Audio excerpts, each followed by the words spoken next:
Do you guys miss the days of elite infantry? I certainly do. I think it's a bad thing for Mortal Empires when any unit archetype, no matter what it is, starts becoming a poor choice and gets phased out of the game completely.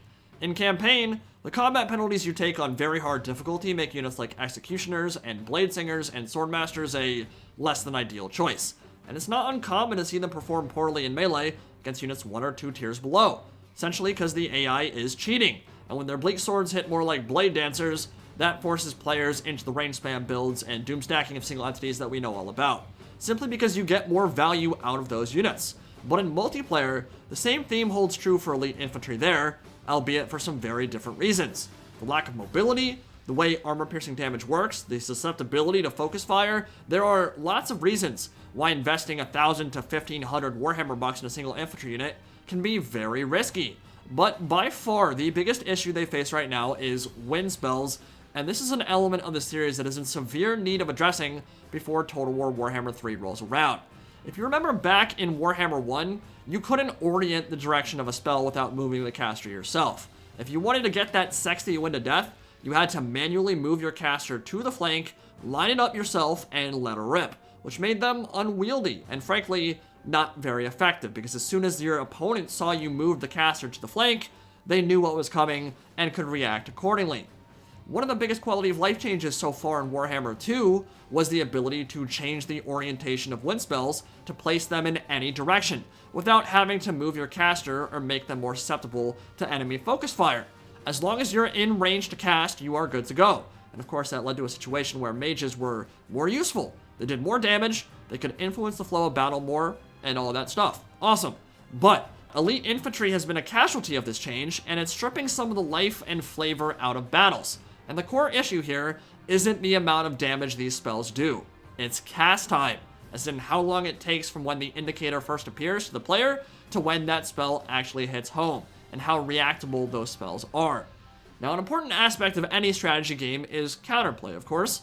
If there's a unit or ability that does something very well, it must have counters to allow the player to react and respond accordingly.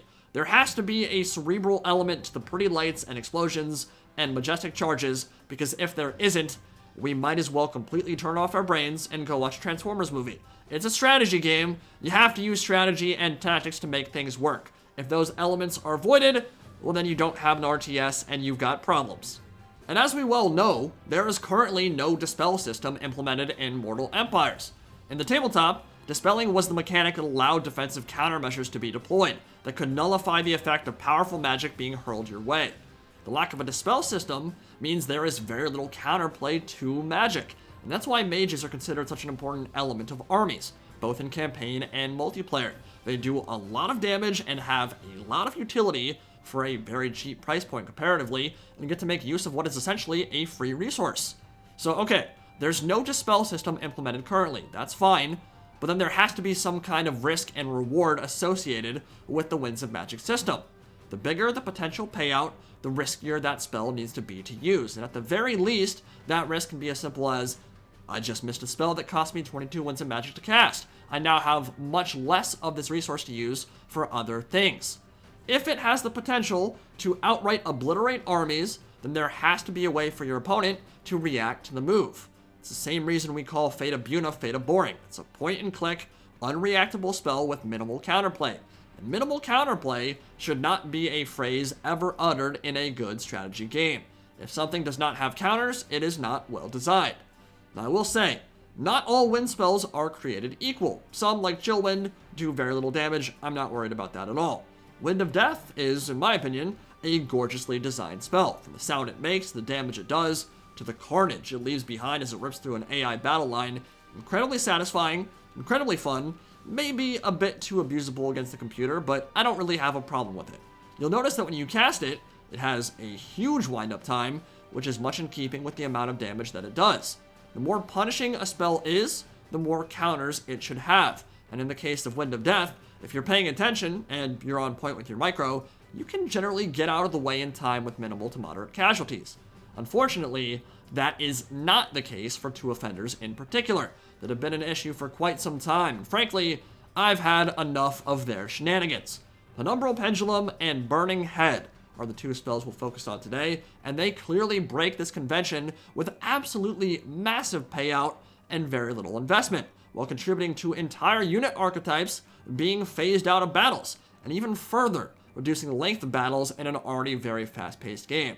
Now, the first issue is that wind spells like Pendulum and Burning Head eradicate infantry and get insane value against elites. Units like Swordmasters of Hoeth or Greatswords can take almost 4,000 damage from a single Pendulum, while Blade Singers, Plague Monks, Tomb Guard, and many other units with lower armor values get dunked on by Burning Head. The irony here is that the discipline units in tight formation are punished even more severely in this capacity, because tight, compact formations with minimal spacing take way more damage to wind spells. This is why elite infantry like Black Orcs are amongst the few choices that are actually viable in a lot of matchups, because their general lack of discipline is translated as a loose formation, which is infinitely better for avoiding the damage component of enemy spells. So apparently, being highly trained is a bad thing in the Warhammer world, because you don't get any advantages to it besides nice stats, but you get lots of detriments. And there's kind of an intense irony here in that a unit like Swordmasters, which is highly attuned to magic and quite literally trains at the most magical headquarters on the planet, gets obliterated by these spells even worse than many of their counterparts. The core issue here, from a battlefield perspective, is that these spells are completely unreactable in a realistic scenario. A 3-second windup time simply does not give players enough time to see the indicator, click an infantry unit, and escape the radius of the spell before it comes screeching through their formation.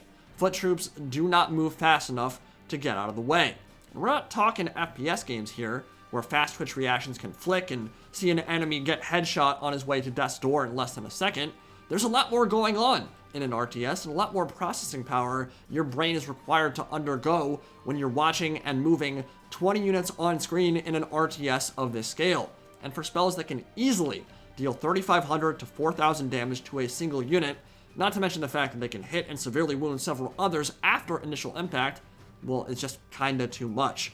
Certain races like the Tomb Kings literally cannot get out of the way in the time it takes a Burning Head to cast. You could be floating over exactly the Tomb Guard that will be attacked by Burning Head. You can know beforehand, which by the way is of course impossible, but even if you did know exactly which Tomb Guard will be attacked and you move the Tomb Guard as soon as the indicator shows up, it will not be able to get out of the way before the animation plays out and the Burning Head begins its terrifying descent through your formation. You cannot escape. You cannot get out of the way in time. And they will lose more than half their HP in a single cast, which means we now very rarely, if ever, get to see stuff like Hargoneth Executioners, Swordmasters, Blade Singers, Chosen Great Weapons, Tomb Guard. They are too risky on investment when so many other things already counter them. Tomb Guard, maybe not so much simply because they're 750, they're not quite at that same upper echelon that we see from Swordmasters and that kind of thing. But yeah, I mean, elite infantry does not get brought to the battlefield very much anymore, and it's a shame. They're already extremely susceptible to chariots, to cav charges, to monstrous units, to focus fire from missiles, to lords, lots of things. Why would I ever invest in these kind of elites when one undodgeable spell will essentially delete them from the game? The reason you see such boring armies out of the High Elves and Wood Elves so often from so many other factions, the reason you see spams of cheap fodder troops is because they won't outright lose to a single well-placed wind spell. Unfortunately, even magic resistance is only a stopgap measure for magic, as the dwarves can clearly attest to when they're getting Purple Sun and Pit of Shaded into Age of Sigmar. I mean, seriously, ask Ironbreakers what they think about their innate magic resist after the line has been completely obliterated by a Wind of Death. It's not really a countermeasure. They still die just as easily as everything else. So, it's a three-part problem. They dramatically shorten already short battles by instantly deleting infantry.